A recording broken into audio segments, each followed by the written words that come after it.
Les mecs, on se retrouve pour une nouvelle vidéo pour débriefer ce match entre l'Ukraine et la France. Premier match de qualification à la Coupe du Monde et victoire au bout. Les 3 points à la clé, c'est le plus important pour l'équipe de France. On se retrouve pour ce débrief. Honnêtement, on a eu un match super emballant. On a eu peut-être la première mi-temps, une des meilleures premières mi-temps depuis longtemps de l'équipe de France et une deuxième mi-temps largement emballante avec beaucoup plus de déchets et moins de qualité dans tout ce qu'on a fait. Donc c'est vrai que c'était un match qu'on peut en demi-teinte, mais j'ai quand même envie plus de retenir le bon que le mauvais aujourd'hui parce qu'il y a quand même eu beaucoup de choses qui étaient très bonnes, surtout en première mi-temps, dans l'allant offensif, dans les duels, dans l'envie, dans le pressing, dans les qualités collectives qu'on a montrées. La première mi-temps est vraiment à retenir, mais la deuxième mi-temps, il faut aussi retenir et comprendre pourquoi ça n'a pas marché. Et ça, c'est au staff et à Didier Deschamps de comprendre pourquoi ça n'a pas marché. Mais c'est clair que c'est un match où on peut être emballant parce qu'on prend les 3 points aujourd'hui à l'extérieur face à une grosse adversité, une équipe d'Ukraine qui a quand même eu beaucoup de qualité, il y a quand même eu quelques blessés.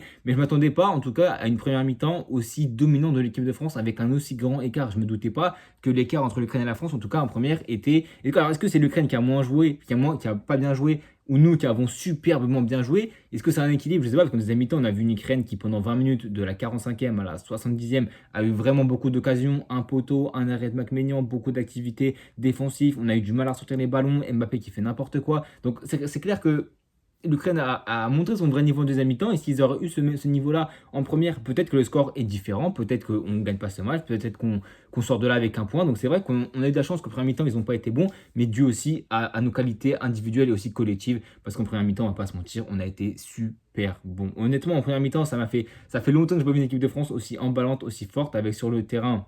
On le rappelle, l'absence de Cherki, l'absence de Dembélé qui était touché avant le match, l'absence de Saliba qui nous donne une charnière Konaté et Upamecano. À gauche, Lucas Digne. C'est la seule question entre Lucas et Théo. Et un milieu de terrain, Tchouaméni, Koné. Et ce milieu de terrain-là, mais ça, c'est l'immense point positif de ce match. Tchouaméni, monsieur Aurélien Tchouaméni, fan du Real Madrid, je le dis depuis longtemps, depuis janvier peut-être, il a passé un step, il a été différent sous Xabi, on voit une différence notable et là, il a peut-être son match référent après 35-40 matchs, son match référence en équipe de France, le match de patron, le match où on comprend pourquoi le Real Madrid a investi 80 millions d'euros, pourquoi il doit être un titulaire indiscutable et c'est ce qu'il doit être depuis plusieurs années en équipe de France. Et aujourd'hui, il a prouvé aux yeux du monde, de ceux qui ne le connaissent pas forcément, qui ne regardent pas forcément le foot, pourquoi Tchouaméni est un super footballeur. Un footballeur qui a beaucoup de calme, qui a beaucoup d'intensité physique, qui avec Koné était très complémentaire, qui a aussi une qualité de jeu long qui est magnifique, qui a beaucoup de caractère, qui, on le sait, peut être.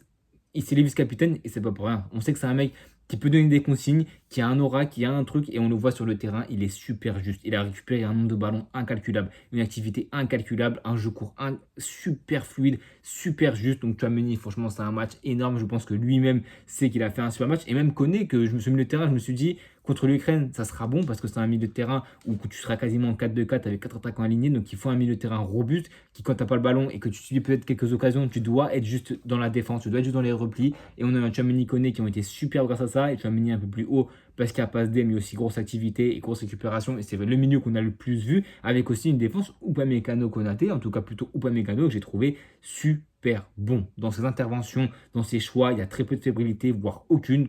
Quand Upamecano était sur Dovbyk en prise en 1 contre 1, ou peu importe l'adversaire, j'ai senti Upamecano hyper serein, hyper solide, j'ai senti qu'il n'y avait rien qui pouvait lui arriver. Konaté, il était un peu plus en difficulté, la même chose pour Lucas Digne, mais c'est clair que Upamecano, Tchouaméni, Koné, franchement, ils ont tous les trois fait un super match.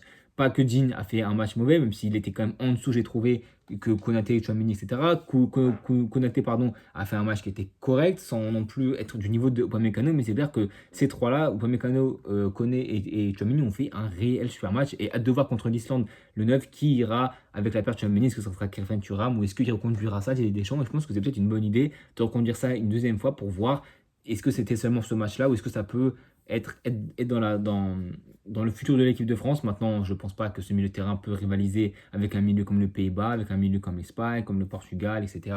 C'est un milieu qui a ses limites, mais c'est un milieu qui, contre une équipe comme ça, peut faire beaucoup de bien et peut faire beaucoup de dégâts parce qu'on se devait d'être solide au milieu de terrain et en défense parce qu'on avait l'armada aujourd'hui, Désiré Doué, Olysée, Barcola, Mbappé. Il fallait être juste défensivement, mais il fallait aussi être juste offensivement. Et c'est là mon regret de ce match, j'ai trouvé. En première mi-temps, on termine ce match avec 3 fois cadré, en deuxième, 3 fois cadré, mais j'ai trouvé qu'on a tellement manqué de justesse dans le dernier tiers. On a manqué tellement du, on a manqué de danger dans nos phases où on aurait pu tirer, on aurait pu cadrer des frappes et mettre en danger Troubine. On a une seule frappe cadrée dans la surface de réparation, Ousmane Dembélé arrêté par le gardien. C'est tout. Après, il y a le but de Olysée et c'est tout, parce que le but de Kylian, il intervient en dehors de la surface, mais c'est clair que c'est le petit hic de me dire que on a manqué de ce truc offensif. On a manqué pas de cette finition-là, mais on a manqué de piquer au bon moment. Parce qu'on a un Kylian Mbappé qui finit ce match buteur, alors qu'il a loin de là fait un bon match. Les gens vont le critiquer parce que c'est Kylian, parce qu'il y en a qui n'aiment pas Kylian.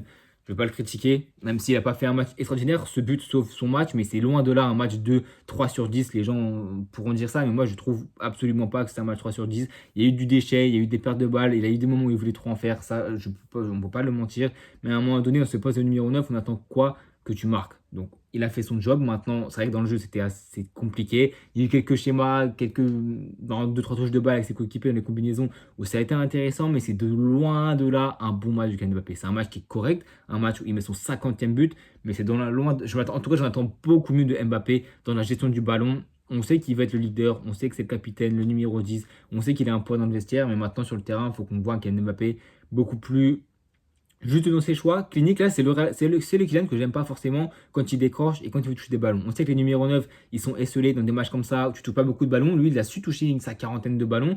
Est-ce qu'il en a bonifié beaucoup? Je pense pas. Mais Kylian au Real Madrid, c'est du décrochage, mais qui influe quelque chose, qui soit par la passe, par le centre, par une déviation, ou soit par un dribble, va amener quelque chose. Et là, en équipe de France, en tout cas dans ce match-là, ça n'a pas été le cas. Au contraire de Olysée, qui aujourd'hui met le premier but de ce match, son troisième avec l'équipe de France, et un Michael Olysée qui m'éblouit de jour en jour avec le Bayern Munich, mais d'autant plus avec l'équipe de France, où dans ce poste de numéro 10, on sait qu'au Bayern, il joue sur le côté droit, mais en numéro 10, c'est le joueur qu'il nous faut, je pense, qui peut équilibrer l'attaque et la défense, parce que c'est un mec qui fait quand même beaucoup d'efforts défensifs, et Kylian aussi a fait beaucoup d'efforts défensifs, et même dans le pressing, les offensifs, quand tu sais Barcola, Doué avec Luis Enrique, ça fait des efforts, mais Olysée les a fait, Kylian les a fait du début jusqu'à la fin, même si le pressing en deuxième mi-temps était loin de là d'être au niveau, mais c'est clair qu'en première mi-temps, Olysée a été le meilleur français, peut-être même dans tout le match, mais sur la deuxième mi-temps, ça a été complètement compliqué pour l'équipe de France. En première mi-temps, il met ce but à la 10e minute.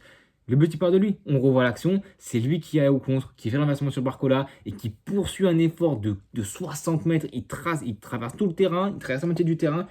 Et c'est lui qui a la conclusion, Barcola qui provoque, qui donne dans le bon tempo, au bon moment. C'est ça qui nous a manqué peut-être, c'est cette passe clinique dans le bon tempo, dans le bon déplacement. On a peut-être voulu trop en faire, un petit peu trop tricoter, garder un peu trop le ballon. À l'image de Désiré Doué, que je n'ai pas trouvé son match et sa première mi-temps folle parce qu'il sort à la mi-temps au profit de Ousmane Dembélé. Mais c'est clair que son match n'a pas été bon à Désiré Doué. Et ils auront à la mi-temps, mais Olysée, il termine cette action. Et Olysée, je vais voir si ça va avancer. Même sans ça, il a fait un super match. J'ai trouvé que Olysée était le meilleur Français à l'heure actuelle, très actif sur le côté droit, partout sur le terrain. Même on le voit sur sa heatmap où on voit qu'il défend énormément. Des fois dans le 4-4-2, quand il est buteur ou quand il est à droite, on a vu à un moment donné une équipe de France qui, quand on a été dominé, à un moment donné, sur une séquence ou deux, on est passé à 5 derrière et c'était lui le latéral droit quand Koundé est rentré dans la défense à 3. On voit que Olysée, il est très polyvalent, mais dans le bon sens du terme, où il peut aider son équipe à défendre, aider son équipe à gratter du terrain balle au pied, parce que ses conduites de balle sont cliniques dans le sens du jeu, que très peu de pertes de ballon, il peut dribbler, il peut frapper de loin, il y a eu un peu de déchets, mais honnêtement, Olysée aujourd'hui, c'est un Olysée des grands soirs qui, comme la Croatie, nous a fait beaucoup de bien, et en plus de nous faire beaucoup de bien dans le jeu, de lier le milieu, l'attaque, d'être pas par qui le jeu passe, mais d'être un mec qui en plus finit. Et ça, c'est hyper, hyper important pour un joueur comme Michael Olysée. Comme je l'ai dit, Ousmane Dembélé rentre à la place de Doué, donc je me dis que ça peut être intéressant. Sauf qu'il fait une entrée très mauvaise. Il bonifie aucun ballon. Il est vraiment pas bon, Dembélé, malheureusement. Il rentre blessé. Il sort 15 minutes plus tard, blessé, claquage au genou ou peut-être à la cuisse droite. Donc, LDC dans 15 jours. Ça s'annonce compliqué pour lui. Des titulaires avec le Paris Saint-Germain. On verra s'il va rentrer directement après ce match-là ou s'il va rester dans le groupe. Je pense qu'il va rentrer directement. Je pense que Doué sort aussi avec une légère blessure que Didier Deschamps l'a dit en conférence de presse à la mi-temps. Donc on verra quelle est la situation de Doué et d'Ousmane Dembélé. On a aussi l'entrée de Ekitike. Alors il est rentré 80 minutes pour remplacer Dembélé. Donc c'est ses premières minutes. Les premières minutes pour Marguerite Sakelouche aussi. Bon, avec Gosso, ils sont rentrés une minute. Je crois qu'ils n'ont même pas touché un ballon. Ils sont directement sortis. On a eu Rabiot aussi qui est rentré. Mais c'est clair que c'est une équipe de France qui aujourd'hui bat l'Ukraine. 2-0. On s'est mis en difficulté en deuxième mi-temps. Où je crois que c'est la 45e On peut voir ici à la 45e jusqu'à la 70e minute, on se fait dominer, on n'arrive pas à sortir des ballons et on ne joue pas assez juste, on ne joue pas assez simplement, on veut trop en faire, des roulettes, des passements de jambes, etc. Mais sauf qu'il faut jouer dans le sens du jeu, il faut trouver nos ailiers, il faut créer beaucoup de dangers. Mais c'est clair que cette équipe de France, la première mi-temps était bonne, la fin de deuxième a été plutôt bonne aussi. Mais on peut se dire qu'on a une équipe de France qui a montré des choses offensivement, qui déjà s'est rassurée en faisant le clean sheet, mais c'est aussi montré solide avec Koné, Tchouaméni, comme j'ai dit. Mais j'ai trouvé que cette équipe de France a eu plus d'idées que lors des derniers matchs. Elle a eu aussi des sérénités, parce qu'on avait quand même une équipe quasiment type, à 2-3 exceptions près. Mais c'est une équipe de France qui a beaucoup de positifs à en tirer de ce match, qui a beaucoup de potentiel, on va dire, qui a une envie de bien faire, une envie de défendre, de aussi rendre hommage à Aït Deschamps qui finit sa saison par une Coupe du Monde à la fin. Donc il faudra évidemment tout faire pour aller la chercher. On a vu Mbappé très positif en conférence de presse qui dit qu'on va lui prendre dans les mains. Donc c'est une très bonne initiative. Maintenant, il faut que tout le groupe suive.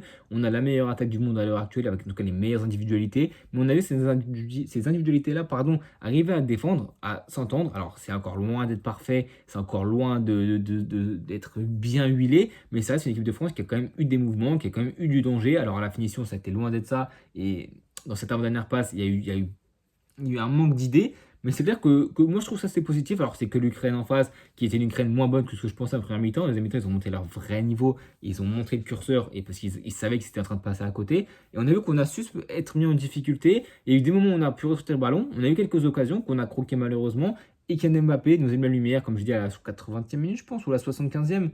Ouais, la 82e minute sur un service de Tchouaméni qui, encore une fois, sortie de balle magnifique. Il mène, balle au pied, il avance, il progresse. Il en a en profondeur, je crois. C'est même une touche, je crois. Il emmène magnifique pour Mbappé. Et là, en 1 contre 1, la justesse technique pour déposer Zabarni. Le temps que Zabarni se retourne, Kylian est déjà très loin et il crucifie Troubine. Donc, ouais, franchement, c'était une équipe de France qui était emballante, qui prenait 3 points, c'est le principal. Mais on a aussi vu de bonnes choses dans le jeu. Et ça, c'est ce que je vais retenir de ce match. En tout cas, les amis, n'hésitez pas à me donner ce que vous pensez de ce match, de vos tops et de vos flops. Et on se retrouve évidemment le 9 pour ce débrief de France-Islande, de ce deuxième match de qualification à la Coupe du Monde. Mais je pense qu'il y aura peut-être un avant-match, en tout cas des vidéos entre-temps. En tout cas, les amis, on se retrouve bientôt pour de prochaines vidéos et pour débriefer ce France-Islande. À bientôt tout le monde, abonnez-vous, likez, partagez et à bientôt tout le monde.